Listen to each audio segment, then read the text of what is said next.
बार बार हजार बार हम लोग कहते हैं कि हमारे देश में अदालत का जो काम करने का तरीका है, तारीख पे तारीख जिस तरीके से मिलती है, 4 करोड़ से ज्यादा केसेस पेंडिंग है।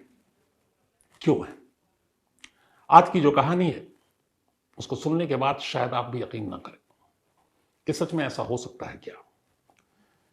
दिल्ली में सुप्रीम कोर्ट है और उस सुप्रीम कोर्ट से अगर मैं दूरी नापूं तो दिल्ली और फिर नोएडा और फिर उसको क्रॉस करके एक बुलंदशहर जगह है। तो अगर उस सुप्रीम कोर्ट से मैं बुलंदशहर की दूरी नापूं तो करीब 100 किलोमीटर, अंदाजन आप मानकर चलिए, 2-4 आगे पीछे हो सकता है, पर 100 किलोमीटर।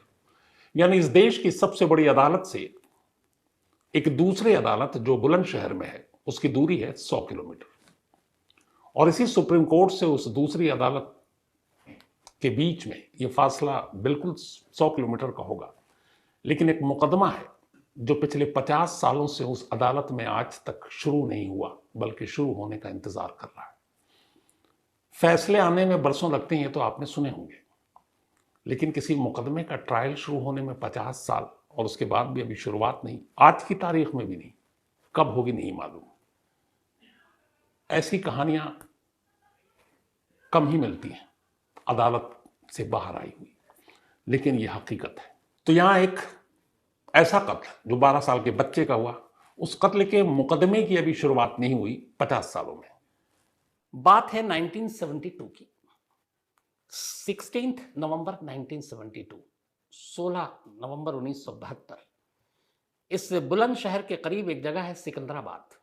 इस सिकंदराबाद में एक परिवार रहा करता था और इस परिवार में सब कुछ ठीक ठाक था। लेकिन तभी 16 नवंबर 1972 को शेर सिंह नाम का ये जो शख्स है, जिनका पूरा परिवार रहा करता था, उनका एक बेटा जिसकी उम्र सिर्फ 12 साल थी, खेत में उसकी लाश मिलती है। मामला कत्ल का था, 12 साल के बच्चे का कत्ल। शेर सिंह बच्चे की लाश उठाता है, कुछ लोग पुलिस को खबर देते हैं, पुलिस मौके पर पहुंचती है। वो खेत और नहर एक था, उसी के करीब ये लाश मिली थी। तो पुलिस को खबर दी जाती है, पुलिस मौके पर पहुंचती है, लाश का पोस्टमार्टम होता है। उसके बाद अब शेर सिंह अपने बेटे के कातिलों के नाम लेकर एक FIR लिखाते हैं। उन्होंने कहा कि उनके बच्चे का 12 साल का जो कत्ल हुआ है वो ज़मीन के झगड़े में हुआ है, और गांव के ही कुछ लोगों से उनका ज़मीन का झगड़ा, और उन्होंने धमकी दी थी कि अगर तुमने हमारी बात नहीं मानी तो तुम्हें और तुम्हारे परिवार को नुकसान पहुंचाएंगे। और वही किया, बदला लेने के लिए शेर सिंह के एक 12 साल के मासूम बच्चे को मार डाला। इसके बाद अब उसी सिकंदरा बुलंदशहर के पास जो पिलखुआ है, उसी पुलिस स्टेशन में एक FIR लिखी गई। ये FIR लिखी गई 16 नवंबर 1972 को ही। FIR में शेर सिंह ने 4 लोगों के नाम लिखाए अपने बेटे के कातिल के तौर पर। ये जो 4 नाम थे, इनमें एक था चंद्र सिंह, एक श्रीराम, एक मूर्ति देवी और एक सत्यवीर। ये 4 लोग थे। 16 नवंबर 1972 FIR दर्ज हो गई। FIR दर्ज करने के बाद पुलिस ने दबिश डाली और इन 4 को गिरफ्तार कर लिया। 4 को गिरफ्तार करने के बाद इनसे पूछताछ हुई। पूछताछ करने के बाद इन 4 को जेल भेज दिया गया। जेल भेज दिया गया। अब पुलिस अपनी चार्जशीट तैयार कर रही है। 6 महीने बीत गए। 6 महीने के बाद 4 जमानत पर बाहर आ जाते हैं। बाहर आने के बाद अब पुलिस चार्जशीट दाखिल करती है और कहती है मुकदमे की कार्रवाई शुरू की जाए। अब मुकदमे की कार्रवाई शुरू करने के लिए बुलंदशहर की जो जिला अदालत है, डिस्ट्रिक्ट कोर्ट, ये वही बुलंदशहर कोर्ट है जिसमें पाकिस्तान से आई सीमा ने भारतीय नागरिकता हासिल करने के लिए पिछले महीने अर्जी दी है और वहीं ट्रायल होना है। मैं उसी बुलंदशहर कोर्ट की बात कर रहा हूँ। तब ये मामला वहाँ चला गया। अब हुआ ये कि जब ये मामला वहाँ गया, तभी वकील ने और ये जो 4 आरोपी थे, एक अर्जी डाली गई इस कोर्ट में और कहा गया कि ये जो ज्यूरिसडिक्शन है, ये 4 रहने वाले हैं सिकंदराबाद के।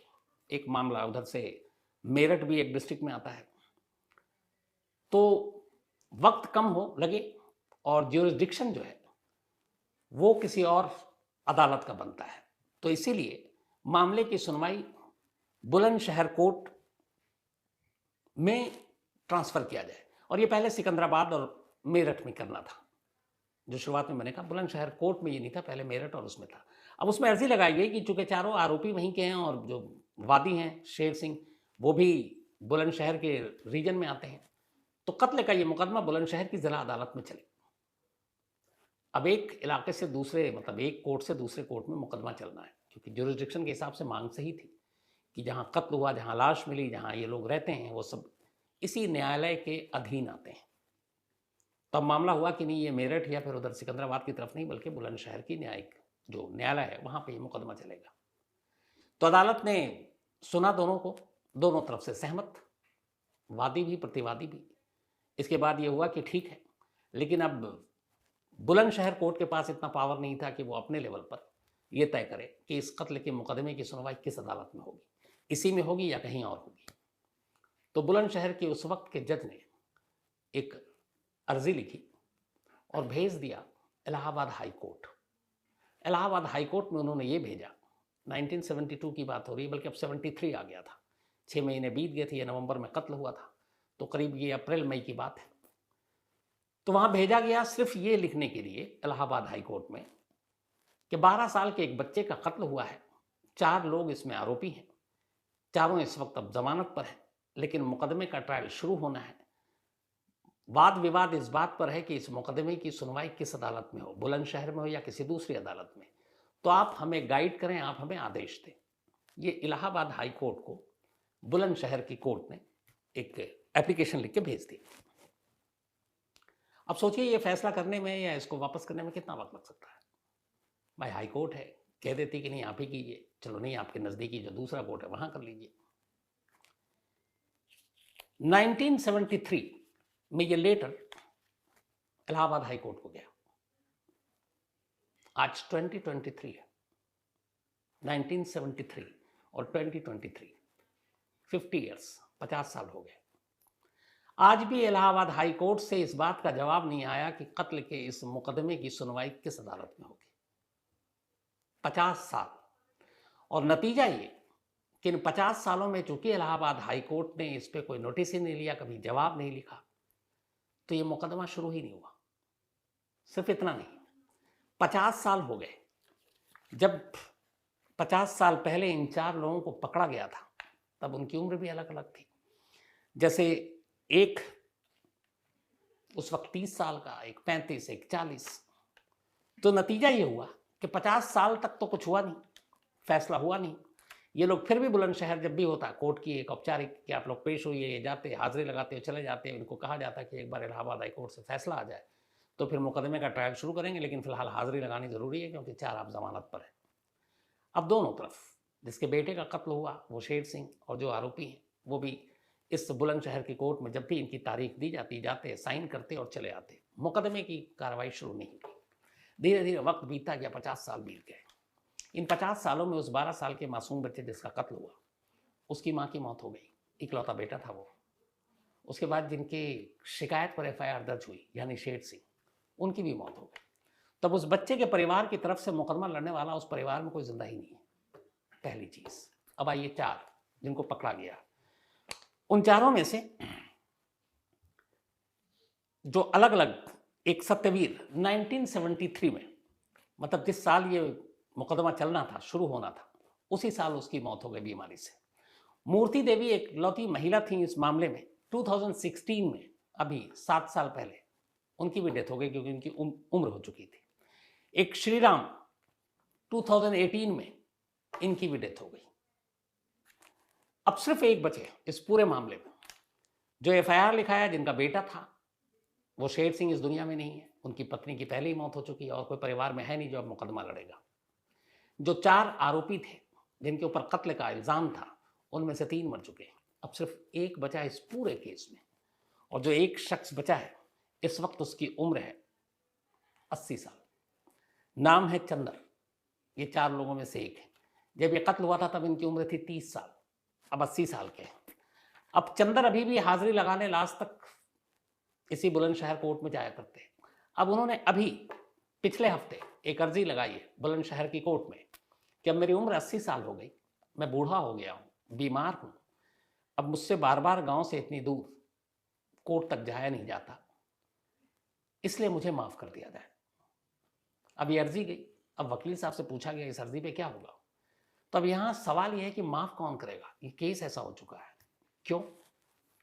माफी या सजा तब होती है जब कोई मुकदमे की शुरुआत होती है। यहाँ 1973 से 2023 आ गया, पिछले 50 सालों में अब भी इस बुलंदशहर कोर्ट को इंतजार है कि इलाहाबाद हाई कोर्ट से एक फरमान है, एक आदेश है कि इस कत्ल के मुकदमे को किस अदालत में चलाया जाए, बुलंदशहर में या फिर किसी और कोर्ट में। तो आया नहीं। कोर्ट का कहना हमने बार बार इधर से भेजा, रिमाइंडर पर रिमाइंडर, उसका भी जवाब नहीं आया। लोकल पुलिस कहती है अब इतना पुराना मामला हो गया, हम कहाँ इस पर ध्यान दें, 50 और हमारे ऊपर केस हैं जिसको हमें देखना है। इधर जिस बच्चे की मौत हुई उसकी तरफ से फरियादी कोई बचा नहीं, बाप था उसकी भी मौत हो गई, माँ थी उसकी भी मौत हो गई। जो 4 आरोपी थे, 3 उसमें से भी ऊपर निकल लिए, अब एक जो बचे वो 80 साल की उम्र है। अब अगर आज की तारीख में भी वो फैसला आ जाता है कि किस कोर्ट में ये मुकदमा चलेगा, तो अब अंदाज़ा लगाइए कि मुकदमा लड़ेगा कौन। जिसका कत्ल हुआ वो तो होना ही नहीं है दुनिया में, जो मुकदमा लड़ रहा था उसके माँ बाप वो भी नहीं है इस दुनिया में, परिवार का नज़दीकी कोई बचा नहीं है। जो 4 कातिल हैं उसमें से 3 निकल चुके हैं, आरोपी कातिल। एक जो है वो 80 साल के हैं।